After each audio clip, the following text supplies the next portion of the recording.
শুধু যে পাহাড়, ঝর্ণা, সমুদ্র এসবের মধ্যেই ভালো লাগা লুকিয়ে থাকে তা না, গ্রামের ছোটোখাটো জিনিস মানে ছোট ছোট প্রাকৃতিক সৌন্দর্যের মধ্যে অসম্ভব ভালো লাগা লুকিয়ে থাকে। মানে এটা যারা গ্রামে থাকে তারা হয়তো রিলেট করতে পারবে না, কিন্তু গ্রামের বাইরে যারা থাকে, একটু শহরে থাকে, তো তারা এই জিনিসটা ফিল করতে পারবে যে গ্রামের ছোটোখাটো জিনিসের মধ্যেও যে অসম্ভব ভালো লাগা লুকিয়ে থাকে, তো তারা এটা ফিল করতে পারবে। তো আজকে এই সারাদিন সকাল থেকে টুকটুক মানে মাঝে মাঝে বৃষ্টি হচ্ছে। তো এই বৃষ্টি ভেজা একদিনে বিকেলে একটা জায়গা দিয়ে যাচ্ছিলাম। তো জায়গাটা মানে একটা সত্যি খুব সুন্দর একটা জায়গা।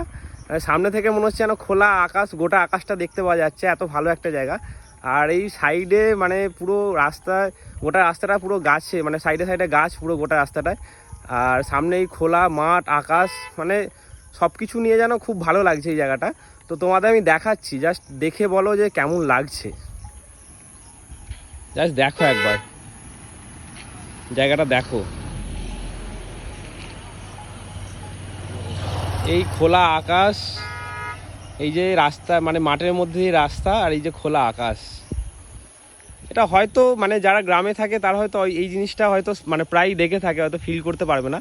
কিন্তু যারা বাইরে থাকো এই জিনিসটা মানে সত্যি একটা অসাধারণ একটা জায়গা। আমি যখন বাইরে থাকতাম তখন ফিল করতে পারতাম। হ্যাঁ, তো আজকে বিকালে এই জায়গাটা দাঁড়িয়ে গেছি, এত সুন্দর লাগছে দেখে। তো তোমরা জাস্ট দেখো।